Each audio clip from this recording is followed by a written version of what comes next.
Hi love you, we are on 19th part of MCQ, जहाँ पे हम question number 361 to 380 solve करने वाले हैं। Prior to this video 18 part आपके लिए शेयर हैं, आप प्ले लिस्ट में जाके उसे रेफर कर सकते हैं। Important video for all banking competitive examination. Starting from question number 361। In the term strips S denotes, S किस चीज़ को डिनोट्स कर। देखिए हर एक MCQ में आप देखेंगे कि कुछ ऐसे एक दो आपके फुल फॉर्म जरूर रहते हैं, because the reason is abbreviations आपके एग्जामिनेशन में 3 to 4 मार्क्स के पूछे जाते हैं। तो क्वेश्चन देखने में आसान लगता है, किसी एक लेटर का आपसे वर्ड पूछ दिया गया, बट इसको आइडेंटिफाई करना बहुत टफ हो जाता है। इसका मतलब ये है कि स्ट्रिप्स के पूरे फुल फॉर्म आपको याद होने चाहिए कि क्या है स्ट्रिप्स का फुल फॉर्म। तो पहले तो स्ट्रिप्स का फुल फॉर्म जान लें, that is separate trading of registered interest and principal securities. तो यहाँ पे 2 बार एस आए हैं, आपको ये नहीं पता चल रहा है कि कौन सा एस पूछा गया है। तो इसका मतलब ये है कि अगर दोनों एस हैं तब तो कन्फ्यूजन होगा। अगर सेपरेट भी आपके ऑप्शन में है, सिक्योरिटीज़ भी आपके ऑप्शन में, तो ऑप्शन आपसे दिक्कत आ सकती है। लेकिन यहाँ पे सेपरेट तो है लेकिन सिक्योरिटीज़ नहीं है। एक बार फिर से फुल फॉर्म बोलता हूँ जिसमें आपको पता चलेगा कि फर्स्ट एस और लास्ट एस किस चीज़ को रिप्रेजेंट करता है। The full form was separate trading of registered interest and principal securities. तो यहाँ पे सिक्योरिटीज़ नहीं है, सेपरेट है। आप इस सेपरेट को टिक मार्क कर सकते हैं और आगे जा सकते हैं। Option number c is correct. क्या होता है basically this is use to separate trade interest and financial component of security के लिए हम यूज़ करते हैं। तो अलग अलग जो इंटरेस्ट है और कंपोनेंट है उसके लिए ये स्ट्रिप्स का जो फंक्शन है वो यूज़ किया जाता है। Next question number 362, which of the following is a regulatory body in India. कौन सा रेगुलेटर है आपके इंडिया में। लेकिन यहाँ पे ये नहीं पूछा जा रहा है कि रेगुलेटर ऑफ मनी मार्केट और कैपिटल मार्केट और टेलीकॉम और इंश्योरेंस मार्केट। यहाँ पे डायरेक्ट पूछ दिया गया है कि रेगुलेटरी कौन है, और ऑप्शन में नन ऑफ दीज नहीं है। तो देखते हैं क्या RBI रेगुलेटरी है। Yes, RBI is regulator of money market. क्या सेबी रेगुलेटरी है। Yes, SEBI is regulator of capital market.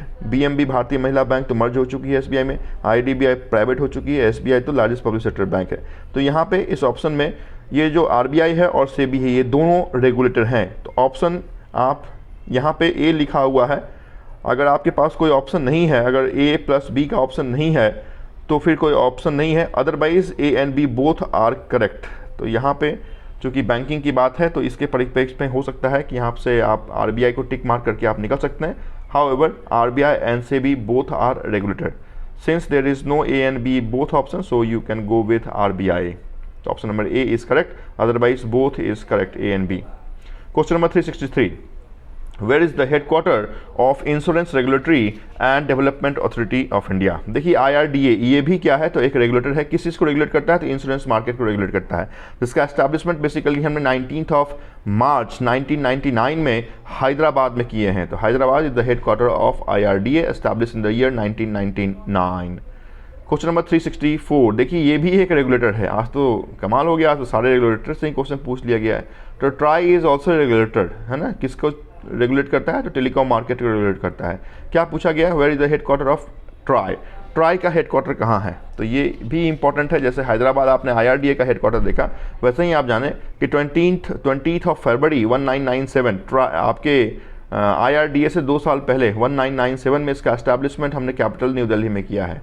Question number 365, जो 664 है उसका आंसर न्यू दिल्ली है, कैपिटल आपकी न्यू दिल्ली है। तो we the right answer. 365, what is the full form of NAV। जो जब भी आप कोई म्यूचुअल फंड वगैरह लेंगे, SIP लेंगे, तो आप सुनने में आएगा कि NAV का ये वैल्यू है, NAV का ये वैल्यू है। तो पहले तो NAV का मतलब आप समझ जाएं कि होता क्या है NAV का फुल फॉर्म। तो NAV stand for net asset value. तो कहाँ पे है, ऑप्शन नंबर C में है। तो यहाँ पे तो आपका काम निकल जाएगा। लेकिन आप जाने कि NAV होता क्या है। NAV basically represent the total value of an investment, है ना।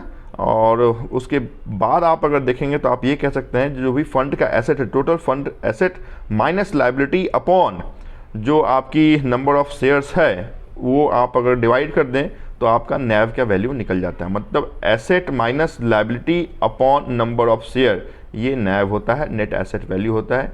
म्यूचुअल फंड वगैरह में हम यूज़ करते हैं कैपिटल मार्केट से भी के अंदर। Next question number 366, which of the following is known as the concept of the standard contract to buy or sell a specific commodity at a certain value in future date। Okay, future आपसे पूछा गया है।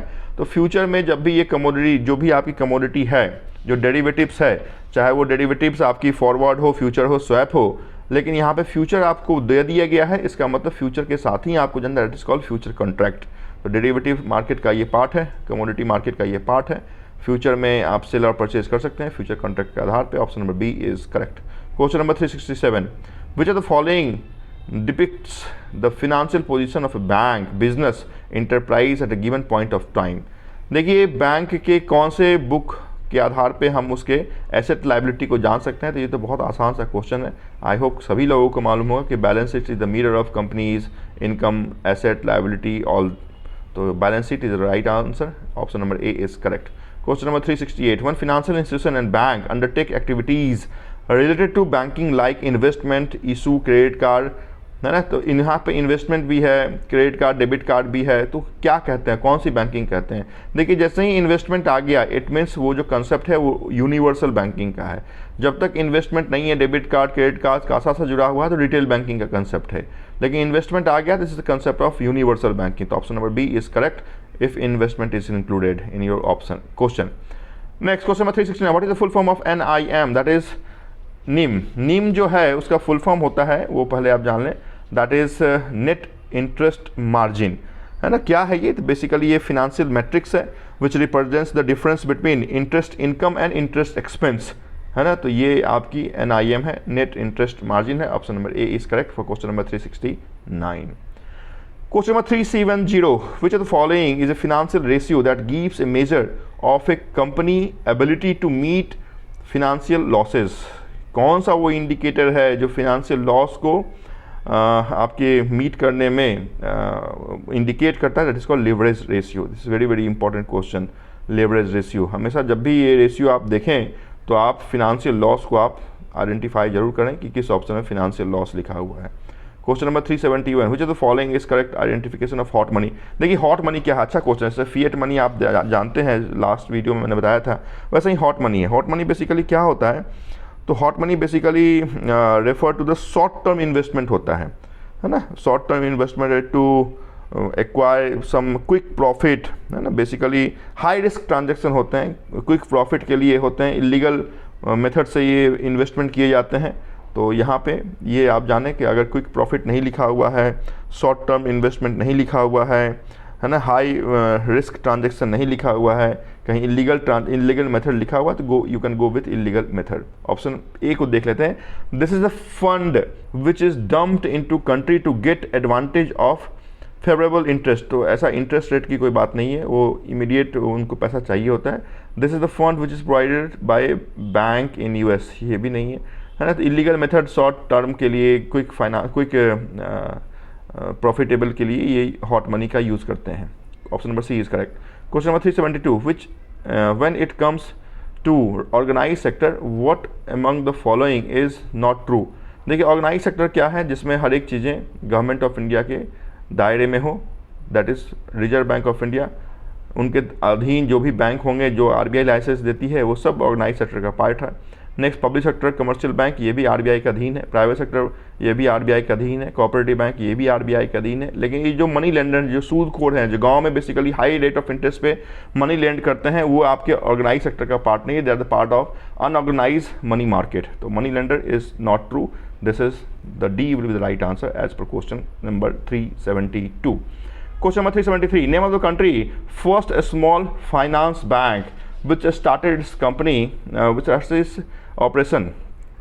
देखिए small bank और payment bank, दो type की bank थी, जिसको 2015 में लाइसेंस दिया गया था। 10 स्मॉल बैंक खोले गए थे और 11 पेमेंट बैंक खोले गए थे। बट एज ऑन डेट ये 10 बिकम 11 हो गए हैं, ये 11 बिकम 6 हो गए हैं। तो जब हमने ओपन किया था, 10 स्मॉल बैंक को लाइसेंस दिया था RBI ने, और 11 पेमेंट बैंकों को लाइसेंस दिया था। तो कुछ बैंकों ने आपके लाइसेंस को RBI को वापस कर दिया। तो आज के डेट में 10 से बढ़ के 11 स्मॉल बैंक हो गए हैं और 11 से घट के 6 पेमेंट बैंक हो गए हैं।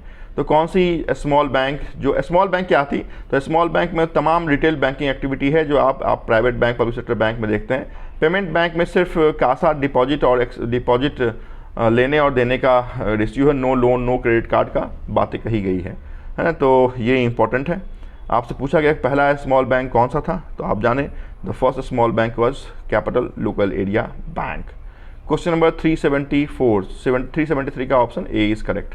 Question number 374 dash a is an institution which accept deposit, makes business loan and other related services. Okay, फिर से पढ़ते हैं।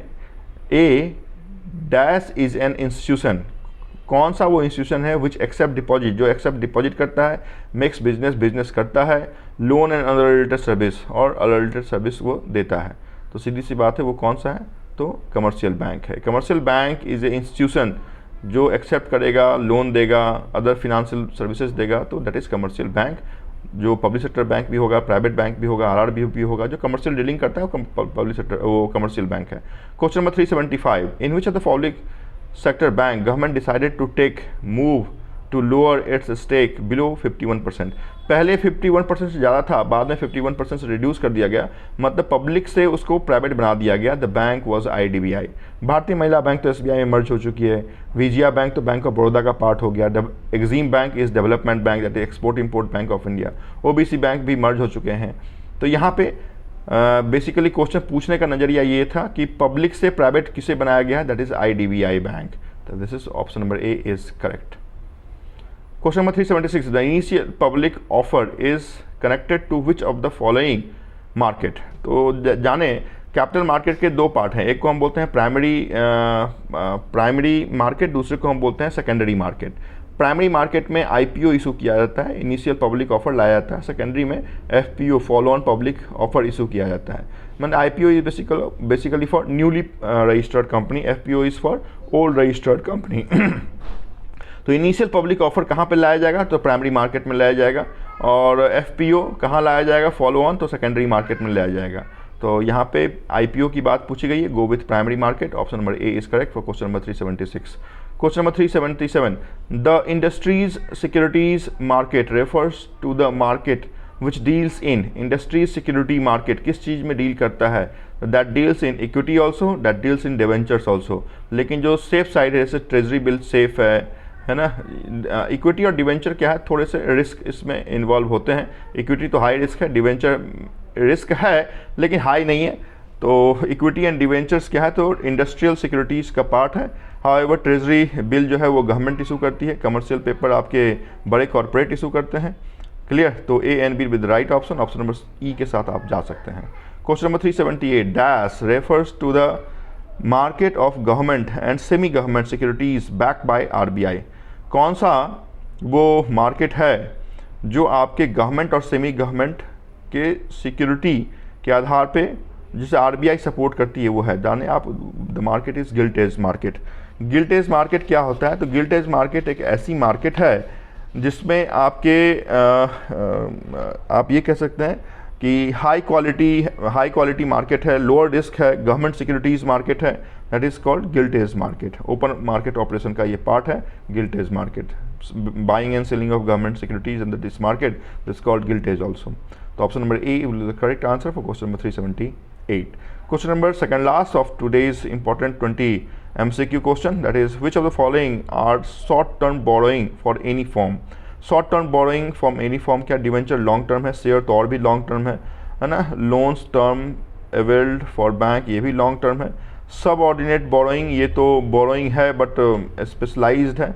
सन्ड्री क्रेडिटर्स क्या होते हैं, तो वैसे वेंडर्स हैं, वैसे लोकल ट्रेडर्स हैं जो आपके कम समय के लिए क्रेडिट देते हैं, that is called sundry creditors, जिसे हम कहते हैं कि शॉर्ट टर्म बोरोइंग के लिए यूटिलाइजेशन होता है sundry creditors with right answer. Question number 379 option number E is correct। Last question of today's important MCQ, that is Imperial Bank of India was renamed as। देखिए पहले 3 bank थी, उस 3 बैंकों का नाम था बैंक ऑफ बंगाल। पहली जो बैंक थी, प्रेसिडेंसी जो बैंक थी, नाम था bank of Bengal, bank of Bombay, bank of Madras. Bengal का 1806 में, बॉम्बे का 1840 में, मद्रास का 1843 में इस्टेब्लिशमेंट हुआ। उसके बाद ये तीनों बैंक को हमने मर्ज करने के बाद जिस बैंक को हमने बनाया उसका नाम हमने दिया इंपीरियल बैंक ऑफ इंडिया। और इसी इंपीरियल बैंक ऑफ इंडिया को हमने 1 जुलाई 1955 में देश की सबसे बड़ी पब्लिक सेक्टर बैंक के रूप में कन्वर्ट कर दिया, that is called state bank of India. तो ये हमने इंपीरियल बैंक ऑफ इंडिया की पूरी बातें बता दी हैं। Option number D is correct for question number last, that is 380।